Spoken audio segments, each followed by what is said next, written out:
It's been said in many, many different cultures around the world that a lot of these structures were built at a very rapid pace. So you're talking about calculus, you're talking about geology. Yeah. I mean, how did they know how to build this? We're talking about something, in my opinion, super ancient. But these sites are all really majestic and super ancient. Today, we're diving into one of the world's most enigmatic archaeological mysteries, the Barda Valley Megaliths. Nestled in the lush landscapes of central Sulawesi, these ancient stone structures have baffled experts for over a century. But this is thousands of years and it's still sitting there perfect. I bet if you fill it with water, the water wouldn't even leak out of it. Who built these colossal statues and stone jars? What secrets do they hold about a forgotten civilization? Join us as we uncover the mysterious origins and fascinating theories behind these remarkable relics. Located in the Lor Lindu National Park of central Sulawesi, Indonesia, the Barda Valley megaliths first came to the attention of the Western world through the efforts of Dutch colonialists in the early 20th century. During a 1908 Dutch military expedition, Dr. Nicolaas Adriani and Dr. Albertus Christian Cruyt documented these remarkable stone structures. Their meticulous reports and photographs marked a pivotal moment in the scholarly exploration of these ancient artifacts. Dr. Adriani and Dr. Cruyt were not merely military explorers, but also seasoned ethnologists with a keen interest in the cultures of Indonesia. Their documentation included detailed descriptions, measurements, and photographs, which were essential in preserving the initial data about the megaliths. These early records remain a valuable resource for researchers today, as many of the megaliths have since weathered and eroded. Their efforts sparked a wave of academic curiosity that has continued for over a century, although the remote location and challenging terrain of the Barda Valley have limited extensive archaeological studies. Nobody honestly knows who did the work. We simply know that it was an ancient civilization that obviously had advanced technology. The origins of the Barda Valley megaliths are shrouded in mystery. No written records or definitive oral traditions link these structures to a specific culture or time period, leaving their creators and purpose open to interpretation.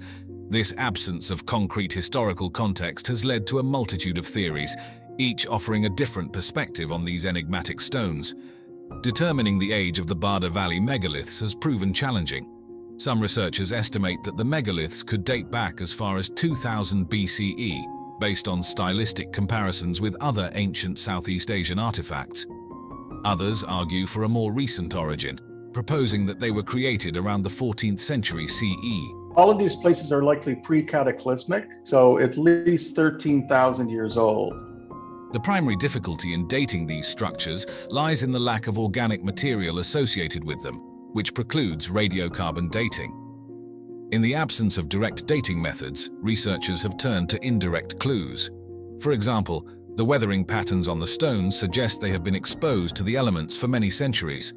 Additionally, the tools and techniques required to carve such hard stones indicate a sophisticated level of technology that was not commonly available in the region until later periods. Despite these efforts, the precise timeline of the megalith's creation remains elusive. A unique and particularly fascinating aspect of the Barda Valley megaliths is the presence of a megalith known as Langke Bulawa. This particular megalith is not only one of the largest, but also features detailed carvings of human-like figures. The intricacy of these carvings suggests a high degree of skill and artistic expression. One intriguing theory about the Barda Valley megaliths proposes that they were created as part of a complex system of territorial markers and spiritual waypoints. According to this hypothesis, the megaliths were erected by a prehistoric culture to demarcate important areas such as tribal boundaries, sacred sites, or routes used for migration and trade. This theory is supported by the strategic placement of some megaliths along ancient pathways and near water sources, suggesting they may have served both practical and ceremonial purposes. An interesting comparison can be drawn between the Barda Valley megaliths and the Moai statues of Easter Island. Both sets of megaliths are characterized by their large carved stone figures, which display a remarkable level of craftsmanship and effort. He actually speculates that they were able to temporarily turn the stone into a form of plasma. However, while the moai are primarily found along the coastline and oriented towards the sea, possibly serving as guardians or representations of ancestors, the Barda Valley megaliths are scattered throughout a lush inland valley. This contrast in placement and presumed purpose highlights the diverse ways in which ancient cultures utilized and interpreted their monumental stone creations. The Barda Valley megaliths are renowned for their diverse shapes and sizes, reflecting a variety of forms and functions. These ancient stone structures can be categorized into several types, each with its unique characteristics and presumed purposes. The craftsmanship involved in creating these megaliths indicates a high level of skill and a deep cultural significance. The statues, or arca, are anthropomorphic megaliths that often resemble human figures. They range from crude, roughly hewn shapes to more refined and detailed representations. Typically, these statues depict heads with prominent facial features including eyes, noses, and mouths. Some statues also include arms and other body parts, adding to their lifelike appearance. The most famous of these statues is Palindo, which stands approximately 4.5 meters tall and weighs several tons. Palindo is one of the largest and most well-known figures in the valley, characterized by its distinct facial features and overall grandeur. The name Palindo means the entertainer, suggesting a possible ceremonial or cultural role. Other notable statues include those with less defined features, indicating a range of artistic expression and possibly different time periods or cultural phases. The kalamba are large cylindrical stone jars, believed to have served various purposes, including as urns or water containers. These jars are meticulously carved from single stone blocks and vary significantly in size and design. Some kalamba are over 1 meter in diameter and can reach heights of 1.5 meters or more. A unique aspect of these jars is that some have lids, while others do not. The lids are often as carefully carved as the jars themselves, indicating their importance. The kalamba jars sometimes feature intricate carvings and motifs, which may include geometric patterns or symbolic representations. These jars are thought to have been used in burial practices, possibly as urns to hold the remains of the deceased or for ceremonial purposes involving water. Their size and craftsmanship suggest they were significant items, potentially used by high-status individuals or in important rituals. Stone basins and bowls of varying sizes are another significant category of the Barda Valley megaliths. These structures often feature intricate decorations and motifs, which may provide clues about their usage and cultural importance. Basins and bowls range from small handheld sizes to large immovable structures that could hold significant amounts of liquid or other materials. Some of these basins are intricately decorated with carvings that include geometric patterns, animals, or symbolic motifs. The creation of the Barda Valley megaliths would have required sophisticated techniques and tools, as well as a well-organized workforce. So what happened to all these tools? Whoever did the work came, brought the technology, and then took the technology with them somewhere. The megaliths are carved from hard stones such as granite and basalt, which would have been sourced from local quarries. The initial quarrying process involved separating large stone blocks from bedrock, likely using a combination of chiseling, hammering, and possibly heating and cooling techniques to create fractures. Once quarried, the massive stone blocks would have needed to be transported to their final locations. This would have involved a significant logistical effort, likely utilizing wooden sledges, rollers, and possibly animal or human labor to move the stones across the valley's challenging terrain. The fine carving and finishing of the megaliths were achieved using a variety of stone tools, including chisels, hammers, and grinding stones. The precision of the carvings, especially on the harder stones, indicates the use of advanced techniques and considerable skill. Some megaliths feature intricate designs and motifs that suggest the use of finer, more specialized tools for detailed work. A unique and particularly fascinating fact about the Barda Valley megaliths is the presence of a megalith known as Lanka Bulawa. This structure is a large stone slab with a carved human figure lying prone. One interesting theory posits that the Barda Valley megaliths were part of a vast interconnected network of megalithic cultures that spanned Southeast Asia.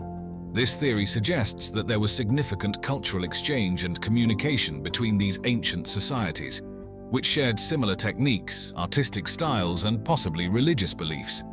The spread of megalithic structures across this region may reflect a shared heritage or influence, hinting at a much more interconnected prehistoric world than previously thought. A compelling comparison can be made between the Barda Valley megaliths and the stone carvings of the Olmec civilization in Mesoamerica. Both cultures produced large, anthropomorphic stone statues with distinct facial features, although separated by vast distances and different historical contexts. The Olmec heads, known for their detailed and expressive facial features, bear a stylistic resemblance to some of the Barda Valley statues, particularly in the emphasis on facial expression and scale. This comparison underscores the universal human inclination to create monumental art and the possibility of convergent cultural evolution in different parts of the world. Stonehenge, the iconic prehistoric monument in England, has fascinated people for centuries. Its massive stone circles and intricate alignments have inspired countless theories about its origins and purpose. Constructed in phases between 3000 and 1520 BC, Stonehenge is believed to have been built by different groups of people over time. The stones were transported from distant locations, with the blue stones originating in the Preseli Hills in Wales, over 150 miles away.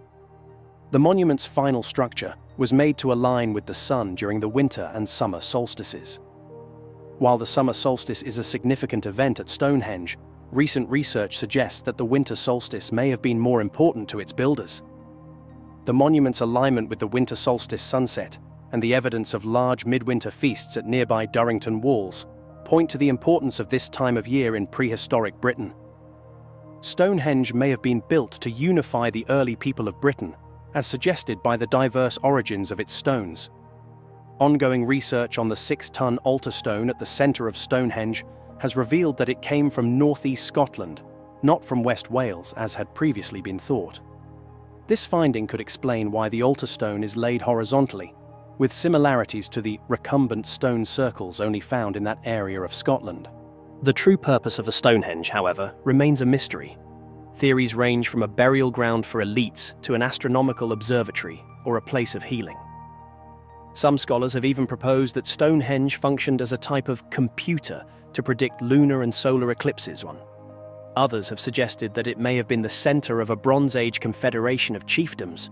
From the standing stones of England, we turn to the earthbound enigmas of the Nazca lines in Peru. Etched into the desert floor of southern Peru, the Nazca lines are a collection of giant geoglyphs that have puzzled people for decades. Created between 500 BC and 500 AD, the lines depict a variety of animals, plants, and geometric shapes, some measuring up to 1,200 feet long. Some of the straight lines run up to 30 miles, while the biomorphs vary from 50 to 1,200 feet in length, meaning as large as the Empire State Building. The lines were made by removing the reddish-brown pebbles that cover the desert surface, revealing the lighter-colored sand beneath. The purpose of the Nazca lines is still a mystery, with theories ranging from astronomical markers to religious pathways or symbols of water and fertility. Recent research suggests that the lines may have been used for ritual processions, with people walking along the paths to make offerings to the gods. Studies have also revealed that the Nazca lines may have served different purposes, depending on their type and location, with some used for individual rituals and others for community-level activities. For example, line-type geoglyphs, which mainly depict wild animals, are often found near elaborate linear and trapezoidal networks, suggesting community-level use. On the other hand, relief-type geoglyphs, which depict human motifs or things modified by humans, are typically located near ancient trails, suggesting individual or small group use. The Nazca lines continue to be a source of fascination and research, with new geoglyphs being discovered using modern technologies like drones and AI. Here, the Nazca lines speak through sprawling geoglyphs. Catal Hoyuk tells its story in the intimate spaces of its ancient homes. Located in what is now Turkey, Catal Hoyuk is one of the oldest and largest Neolithic settlements ever discovered. Dating back to 7500 BC, this proto-city was home to thousands of people who lived in mud brick houses clustered together in an aggregate structure 11. The houses were accessed by ladders through openings in the roofs, with the rooftops serving as pathways and communal spaces. This unique urban design, combined with the presence of elaborate murals, sculptures, and burials beneath the floors, makes Catal Hoyuk a remarkable testament to early human ingenuity and social organization. The houses were constructed of mud bricks, likely made by placing wet clay mixture between wooden boards or by using mortar and sun-dried bricks. Thick wooden posts were used to support the roofs and create internal divisions within the houses. Studies have shown that the people of Catal Hoyuk may have had a more complex understanding of individuality than previously thought, as evidenced by their treatment of the dead. Burials were typically located beneath the floors of houses, and in some cases, skulls were removed and plastered to resemble lifelike faces. Interestingly, the burials at Catal Hoyuk show no significant variations based on wealth or gender. The only bodies that were treated differently were those of children, which were decorated with beads and covered with ochre. This suggests a relatively egalitarian society with a unique focus on children. One of the most intriguing aspects of Catal Hoyuk is the abundance of female figurines found within the settlement. These figurines, often depicted with exaggerated features, have led some to believe that the inhabitants worshipped a mother goddess. However, recent research suggests that the society may have been more egalitarian, with no clear evidence of a matriarchal or patriarchal structure. The true purpose of the figurines, as well as the meaning behind the elaborate murals and symbolic decorations, remains a subject of ongoing research and debate. Moving from the dense, above-ground settlement of Catal Hoyuk, we now descend into the subterranean depths of the Hal Safleeni Hypogeum, a complex carved into the rock itself. Hidden beneath the streets of Paula, Malta, lies the Hal Safleeni Hypogeum, a unique underground necropolis dating back to 3300 BC. This subterranean complex, carved out of soft limestone, consists of a labyrinthine network of chambers, halls, and passageways spread across 3 levels. The Hypogeum is believed to have been used for both burial and ritual purposes, with the remains of over 7,000 individuals found within its chambers. One of the most intriguing features of the Hypogeum is the Oracle Room, a small chamber with unusual acoustic properties. Any vocalization made inside the room creates a powerful resonance that echoes throughout the Hypogeum. Studies suggest that these acoustic properties may have been intentionally designed to enhance ritualistic experiences and induce altered states of consciousness. The Hypogeum also contains intricate wall paintings and carvings, as well as a collection of artifacts, including the enigmatic Sleeping Lady figurine, which may represent a mother goddess. The Hypogeum was discovered by accident in 1902 when workers cutting cisterns for a new housing development broke through its roof. The workers tried to hide the temple at first, but eventually it was found. The study of the structure was first conducted by Manuel Magri, who directed the excavations on behalf of the Museums Committee, starting from November 1903. After witnessing the intricate underground architecture of the Hal Safleeni Hypogeum, we travel to the Irish countryside to examine the masterful above-ground passage tomb known as Newgrange. Newgrange is a Neolithic passage tomb in Ireland that predates both Stonehenge and the Egyptian pyramids. Built around 3200 BC, this large mound contains a passage leading to a chamber with a corbelled roof. Newgrange is famous for its alignment with the winter solstice sunrise, suggesting that its builders had advanced astronomical knowledge. The tomb also features intricate megalithic art. Additionally, analysis of ancient DNA from human remains at Newgrange has revealed evidence of incest, possibly practiced to maintain a dynastic bloodline. From the carefully constructed mound of Newgrange, we journey further back in time to Gobekli Tepe, where intricately carved pillars mark a pivotal moment in human prehistory.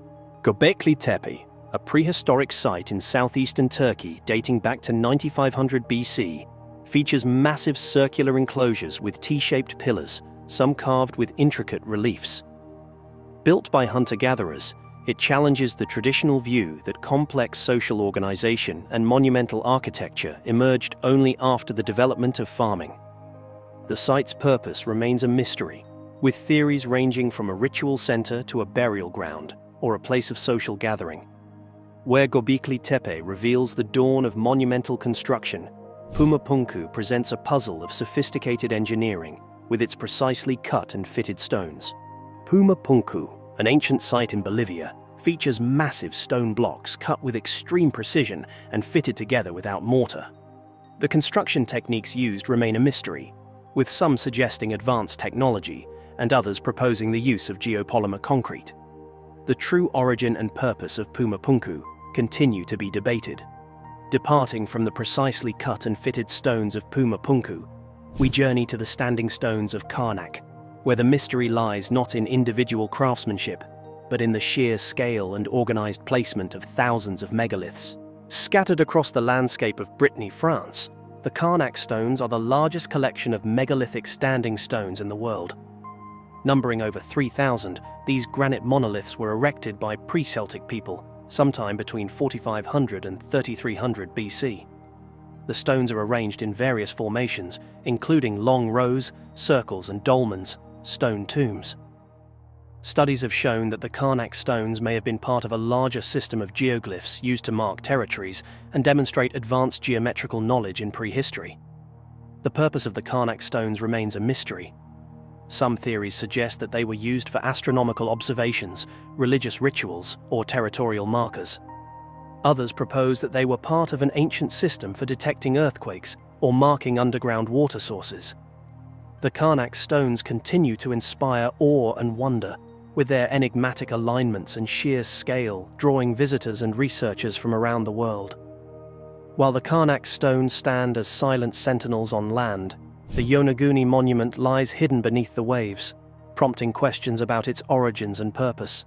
The Yonaguni monument, a submerged rock formation off the coast of Japan, resembles a stepped pyramid with terraces and platforms. Some researchers believe it's a man-made structure dating back 10,000 years, challenging our understanding of early civilizations. Others argue it's a natural formation caused by tectonic activity and erosion. Its possible cultural significance is linked to the Yeoman people, prehistoric inhabitants of Japan. The true origin of the Yonaguni monument remains a mystery. After debating if the Yonaguni monument was man-made, we find a much more certain human construction in the Goseck Circle, a site built to track the movement of the sun. The Goseck Circle, a Neolithic structure in Germany dating back to 4900 BC, is a circular enclosure aligned with the winter solstice sunrise and sunset. Excavations have revealed evidence of ritualistic practices and a connection to the Nebra sky disk, suggesting a sophisticated understanding of the cosmos and astronomical knowledge continuity in Central Europe. The site's unique latitude, allowing the full moon to pass directly overhead, suggests its potential use as a lunar calendar.